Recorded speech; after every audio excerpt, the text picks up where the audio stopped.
ನಿರ್ದೇಶಕರಾಗೋದು different, ನಿಮ್ಮ creativity ಮೇಲೆ ಹೋಗುತ್ತೆ. ಆದರೆ ನಿರ್ಮಾಣ ಇದೆಯಲ್ಲ, ಅದು ಬಿಗ್ ಚಾಲೆಂಜ್. ಕೆಲವೊಂದು ವಿವಾದಗಳನ್ನು ನಾವು ನೋಡಿದ್ದೀವಿ. ನಿರ್ಮಾಪಕರು ಸರಿಯಾಗಿ ದುಡ್ಡು ಕೊಡಲಿಲ್ಲ, ನಮಗೆ ಕೊಡಲೇ ಇಲ್ಲ, ಇನ್ನೂ ಕೊಟ್ಟಿಲ್ಲ, ಮತ್ತು ಮಗದೊಂದು. ಹೌ ಸ್ಟ್ರೆಸ್ಫುಲ್, ಅಂದರೆ ಎಷ್ಟು ಕಷ್ಟ ಒಬ್ಬ ನಿರ್ಮಾಪಕ ನಿರ್ಮಾಣ ಸಂಸ್ಥೆಯನ್ನು ನಡೆಸೋದು ಅಥವಾ ನಿರ್ಮಾಪಕಿಯಾಗೋದು.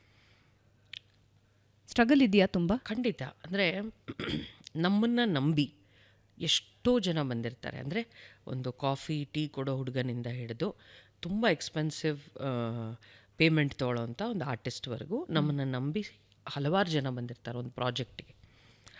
ಸೊ ನಮಗೆ ಸಾಕಷ್ಟು ಪ್ರೆಷರ್ಗಳಿರುತ್ತೆ. ನಾವೆಲ್ಲಿಂದನೋ ಹಣ ತಂದು ನಾವು ಸೀರಿಯಲ್ ಶುರು ಮಾಡಿದಾಗ ಅದು ಸಕ್ಸಸ್ ಆಗ್ಬೋದು, ಫೇಲ್ಯೂರ್ ಆಗ್ಬೋದು. ಹಂತವಾಗಿ ಅದನ್ನು ಹೇಗೋ ನಾವು ಬಗೆಹರಿಸ್ಕೊಂಡು ಮುಂದಕ್ಕೆ ತೊಗೊಳ್ಳೋ ಪ್ರಯತ್ನದಲ್ಲಿರ್ತೀವಿ. But at the same time ಈ ನಮ್ಮನ್ನು ನಂಬಿ ಬಂದವರಿಗೆ ನಾವು ಸರಿಯಾದ ಸಮಯದಲ್ಲಿ ಹಣ ಕೊಡೋಕ್ಕಾಗದೇ ಇರೋದು ವೆರಿ ಸ್ಟ್ರೆಸ್ಫುಲ್. ತುಂಬ ಬೇಜಾರಾಗ್ತಿರುತ್ತೆ ಮೈಂಡ್ಗೆ. ಅಂದರೆ ನಾವು ಹೇಳ್ತಿರ್ತೀವಿ ಅವ್ರಿಗೆ, ನಿಮ್ಗೆ ಅರ್ಥ ಆಗಲ್ವಾ, ನೋಡಿ ಹಿಂಗೆ ಆಗಿದೆ, ಇದು ಈ ಥರ ಇದೆ, ಸರಿ ಕರೆಕ್ಟು. ಬಟ್ ಅವ್ರು ಯಾರನ್ನು ನಂಬಿ ಬಂದಿದ್ದಾರೋ ಅವ್ರವ್ರ ಕೈ ಹಿಡಿಲೇಬೇಕಲ್ಲ, ಅವ್ರವ್ರ ಜೊತೆ ನಿಲ್ಲೇಬೇಕಲ್ಲ. So that is their point. So ಅದನ್ನು ತೂಗಿಸ್ಕೊಂಡು ಹೋಗೋದು ತುಂಬ ಕಷ್ಟ. ಅಂದರೆ ಯಾರಿಗೆ ಅದು ಮ್ಯಾಟ್ರ್ ಆಗುತ್ತೋ ಅವ್ರಿಗೆ ಕಷ್ಟ. ಈಗ ನನಗೆ ತುಂಬ ಮ್ಯಾಟ್ರ್ ಆಗುತ್ತೆ. ಅಂದರೆ ಇಫ್ ಐ ಫೀಲ್ ಇದು ಆ ಸಮಯಕ್ಕೆ ನಾನು ಅದನ್ನು ಮಾಡೋಕ್ಕಾಗ್ತಿಲ್ವಲ್ಲ ಅನ್ನೋದು ತುಂಬ ಫೀಲ್ ಆಗುತ್ತೆ ನನಗೆ. But the same time as a business woman ಅದನ್ನು ಹೇಗೆ ಡೀಲ್ ಮಾಡಬೇಕು ಹಾಗೆ ಡೀಲ್ ಮಾಡಬೇಕು, ಮುಂದುವರಿಬೇಕು. ಸೊ ಅದು ಹೀಗೇ ಇರಲ್ಲ, ಇಟ್ಸ್ ಅ ಸೈಕಲ್. ಸೊ ಹಿಂಗಿದ್ದಿದ್ದು ನಾಳೆ ಮೇಲಕ್ಕೆ ಹೋಗುತ್ತೆ. It is a cycle. So take it, ಅದನ್ನು ನಿಭಾಯಿಸ್ಕೊಂಡು ಹೋಗ್ಬೇಕಷ್ಟೆ.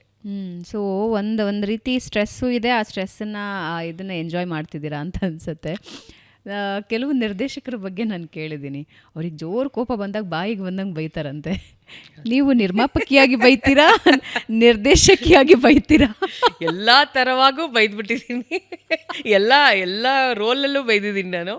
ಬಟ್ ಏನಂದರೆ ಇವತ್ತಿನ ಜನ್ರೇಷನ್ ಚೇಂಜ್ ಆಗಿದೆ ಭಾವನಾ. ನಮಗೆ ಫಾರ್ ಎಕ್ಸಾಂಪಲ್ ನಾವು ಆ್ಯಕ್ಟ್ ಮಾಡೋ ಕಾಲದಲ್ಲಿ ನಾವೊಬ್ಬ ಪ್ರೊಡಕ್ಷನ್ ಮ್ಯಾನೇಜರ್ಗೂ ಹೆದರ್ಕೋತಿದ್ವಿ. ಲೇಟಾಗಿ ಹೋದರೆ ಆ ಮ್ಯಾನೇಜರ್ ಏನೋ ಒಂದು 7:30 ಬನ್ನಿ ಅಂದಿದ್ರೆ, ನಾನು ಸಪೋಸ್ ಒಂದು 7:45 8 ಗಂಟೆಗೆ ಹೋದರೆ ನಮ್ಮಲ್ಲೊಂದು ಗಿಲ್ಟು ಮತ್ತು ಭಯ ಇತ್ತು. ನಾಳೆ ಅವರೆಲ್ಲಿ ಬೇರೆ ಪ್ರೊಡಕ್ಷನ್ ಅವ್ರಿಗೆ ಹೇಳಿ ಅವ್ರು ತುಂಬ ಅವ್ರಿಗೆ ಟೈಮಿಂಗ್ಸ್ ಎಲ್ಲ ಇಲ್ಲಪ್ಪ, ಅವ್ರು ಹೆಂಗೋ ಬರ್ತಾರೆ ಅಂದ್ಬಿಟ್ರೆ ಕೆಲಸ ಸಿಗದೆ ಹೋಗಬಹುದು ಅನ್ನೋ ಭಯ ಇತ್ತು. ನಿರ್ದೇಶಕರು ಅಂದ ತಕ್ಷಣ ಅವ್ರು ಏನು ಹೇಳ್ತಾರೋ ಅದನ್ನು ಮಾಡಬೇಕು, ಅವ್ರು ಹೇಗೆ ಅದನ್ನು ಪಾತ್ರನ ನಿಭಾಯಿಸಬೇಕು ಅಂತಾರೋ ಹಾಗೆ ಮಾಡಬೇಕು. ಪೇಮೆಂಟ್ ವೈಸು ಅಷ್ಟೇ, ಅವ್ರು ಏನು ಸರ್ ನೀವೇನು ಕೊಟ್ಟರು, okay sir, no problem sir, ಸದ್ಯ ಅವಕಾಶ ಕೊಟ್ಟರಲ್ಲ ಸಾಕು. ಈ ಥರದ ಮೋಡಲ್ಲಿ ಒಂದು ವರ್ಗ, ಒಂದು ಜನ್ರೇಷನ್ ಇತ್ತು. ಈಗೇನಾಗಿದೆ, everything has become money. Commercial. Every minute has become money. My presence is money. So ಏನಾಗುತ್ತೆ, ನಿಮಗೆ ನಿಮ್ಮ ಫೀಲ್ಡಲ್ಲಿ ನೀವು ಆ ಥರ ಕ್ಯಾಲ್ಕುಲೇಟ್ ಮಾಡ್ಬೋದಾ ಅಂತ ನೀವು ತಿಳ್ಕೊಬೇಕಾಗತ್ತೆ. I told you, it's a creative field. ಅಂದರೆ ನೀನೊಂದು ಸೀನ್ ಯಾವುದೋ ಶುರು ಮಾಡಿದಾಗ ಒಬ್ಬ ನಿರ್ದೇಶಕನಿಗೆ ಆ ಸೀನ್ನ ಇನ್ನೇನೋ ಮಾಡಿದಾಗ ಅದು ಅದ್ಭುತವಾಗಿ ಬರಬಹುದಲ್ಲ ಅನಿಸ್ಬೋದು. ಸೊ ಆಗ ಅವನೊಂದಷ್ಟು ಸಮಯ ತೊಗೊಂಡು ಆ ಸೀನ್ನ ಹೆಚ್ಚು ಟೈಮ್ ಕೊಟ್ಟು ಮಾಡ್ಬೋದು. ಆ ಟೈಮ್ ನೀನು ಕೊಡಲ್ಲ. ಇಲ್ಲ, ನಾನು ನೋಡಿ 8:00 ಬಂದಿದ್ದೀನಿ, 8:00 ಹೊರಡಬೇಕು. ಈಗ ಹಂಗಿದಾರಾ? ಖಂಡಿತ 8:30 ಬಂದಿದ್ದೀನಿ, 8:30 ಹೊರಡಬೇಕು. ಸೊ ನೀವು ಅದು ಮಧ್ಯದಲ್ಲಿ ನೀವು ಅದೇನೋ ನಿಮ್ಮ ಕ್ರಿಯಾ ಅದೆಲ್ಲ ನಮಗೆ ಬೇಡ. We will just do our job and get out from here. We are paid for so and so.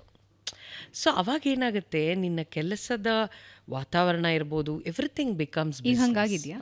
ಎಲ್ಲ ಕಡೆ ಏನಾಗುತ್ತೆ, ಆ ಬಾಂಡಿಂಗು, ಆ ಫ್ಯಾಮಿಲಿ ಫೀಲಿಂಗು, ಆ ಪ್ರಾಜೆಕ್ಟ್ ನಮ್ಮದು, ನಾವೆಲ್ಲ ಒಂದು ಚೆನ್ನಾಗಿ ಮಾಡಬೇಕು, ಅದೆಲ್ಲ ಮುಗೀತು. People are very calculative today. Is it good or bad? ಅಂದರೆ ಇವತ್ತಿನ ವಾತಾವರಣಕ್ಕೆ ಅವ್ರು ಅಡ್ಯಾಪ್ಟ್ ಆಗ್ತಾ ಹೋಗ್ತಿದ್ದಾರೆ. Maybe that is good. Maybe we are backward. We have to adapt to that ಅನ್ಸುತ್ತೆ. ಬಿಕಾಸ್ ಬದಲಾವಣೆ is something which is inevitable. So you have to get to that groove ನಾವು.